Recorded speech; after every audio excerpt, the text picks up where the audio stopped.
Hello everyone, welcome to our channel. ఈరోజు recipe అయితే grill chicken అయితే చేస్తున్నాను. ఎప్పుడు చికెన్తో ఫ్రై కర్రీనే కాకుండా ఈ విధంగా కూడా ట్రై చేయండి. టేస్ట్ మాత్రం చాలా చాలా బాగుంటుంది. ఈ రెసిపీ కోసం అయితే ముందుగా 1 kg అయితే చికెన్ని తీసుకొని కొద్దిగా సాల్ట్ పసుపు వేసి నీట్గా వాష్ చేసుకొని ఒక బౌల్లోకి అయితే వేసుకోవాలి.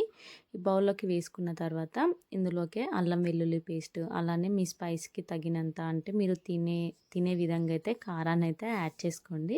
అంటే కొంతమంది ఎక్కువగా తింటారు, తక్కువగా కూడా తింటారు కదా. ఇంకా కారం వేసేసుకొని అలానే ఉప్పు కూడా వేసుకోవాలి. ఇందులోకి కొద్దిగా పసుపుని కూడా యాడ్ చేసుకోవాలి. పసుపుని కూడా యాడ్ చేసేసుకున్న తర్వాత ఇంకా పెరుగు అయితే వేస్తున్నాను. కొంచెం చిక్కటి పెరుగు అయితే వేసుకోండి. ఒక 4 to 5 స్పూన్స్ వరకు అయితే పెరుగునైతే వేసుకోవాలి. ఈ విధంగా పెరుగు అంతా వేసేసిన తర్వాత 1 స్పూన్ వరకు గరం మసాలా పౌడర్ని, అలానే 1 స్పూన్ వరకు చికెన్ మసాలాని కూడా వేసుకొని ఇంకా పైనుండి ఒక 2 స్పూన్స్ వరకు ఆయిల్ని అయితే వేసుకొని హాఫ్ లెమన్ జ్యూస్ని కూడా పిండేసుకొని ఇంకా మంచిగా కలిపేసుకోవాలి. ఇప్పుడు మనం వేసిన ఉప్పు కారం అన్నీ పీసెస్కి పట్టేలా చేయితో అయితే మంచిగా కలిపేసుకోవాలి. ఇందులోకైతే కొంచెం ఫుడ్ కలర్ని కూడా యాడ్ చేసుకున్నాను. ఫుడ్ కలర్ అయితే పూర్తిగా ఆప్షనల్ అనమాట. మీకు ఇష్టమైతే వేసుకోండి, లేదంటే స్కిప్ చేసేయండి. ఇంకా ఈ విధంగా అన్నింటిని వేసుకొని ఈ విధంగా చేయితో ముక్కలకి బాగా పట్టేలా కలుపుకోవాలి. ఈ విధంగా అంతా బాగా కలిపేసుకున్న తర్వాత ఒక 1/2 అవర్ to 1 అవర్ అలా ఫ్రిడ్జ్లో పెట్టి మ్యారినేట్ అయితే చేసేసుకోవాలి. ఇలా మ్యారినేట్ చేయడం వల్ల టేస్ట్ బాగుంటుంది. ఇంకా నేనైతే ఇక్కడ చికెన్ అయితే బయటికి తీసేసి ఇంకా ఈ చీకులకైతే చికెన్ అయితే పీసెస్ అయితే పెట్టేస్తున్నాను అనమాట. ఆల్రెడీ బొగ్గులనైతే ఇంకా నిప్పులైతే చేసేసి రెడీగా అయితే పెట్టేశాము. సో ఇంకా ఈ చీకులకైతే ఈ చికెన్ పీసెస్ అన్నీ పెట్టేసి ఇంకా వాటినైతే ఇంకా గ్రిల్పై అయితే పెట్టేసుకోవాలి. ఇంకా స్లోగా మంచిగా కాల్చుకోవాలన్నమాట. అప్పుడే టేస్ట్ అయితే బాగుంటుంది.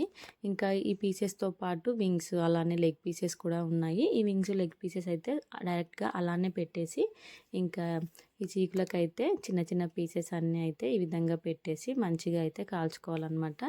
ఇంకా ఒకవైపు మంచిగా కాలిన తర్వాత పైనుండి కొద్దిగా ఆయిల్ని అలా అప్లై చేసుకుంటూ మంచిగా అన్ని వైపులా కాల్చుకోవాలి. అంతే అండి. ఇంకా మనకైతే గ్రిల్ చికెన్ అయితే రెడీ అయిపోతుంది. ఇంకా పిల్లలైనా పెద్దవాళ్ళైనా ఎవరైనా చాలా ఇష్టంగా తింటారు. ఈ విధంగా చేసుకుంటే టేస్ట్ కూడా చాలా బాగుంటుంది, ఈ విధంగా నిప్పులపై చేసుకుంటే. సో ఈ విధంగా అయితే మీరు ఒకసారి ట్రై చేయండి. ట్రై చేసిన తర్వాత మీకు ఎలా వచ్చింది అనేది కూడా కామెంట్ చేయండి. చూసారు కదా, ఇంకా మనకైతే గ్రిల్ చికెన్ అయితే రెడీ అయిపోయింది. ఈ విధంగా అన్ని వైపులా మంచిగా కాల్చేసుకొని ఇంకా తీసేసుకోవాలి.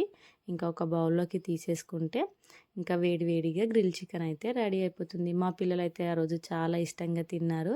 ఇంకా ఇందులోకైతే కాంబినేషన్గా పెరుగు అయితే చేశానమాట. అంటే కొంచెం మంచిగా చిక్కటి పెరుగు తీసుకొని అందులోకి ఉప్పు కారం అలా వేసేసుకొని కొద్దిగా నిమ్మరసం అయితే పిండేసుకొని తీసుకోవాలి. అంతే అండి, చాలా బాగుండే చికెన్తో పాటు సర్వ్ చేసుకుంటే.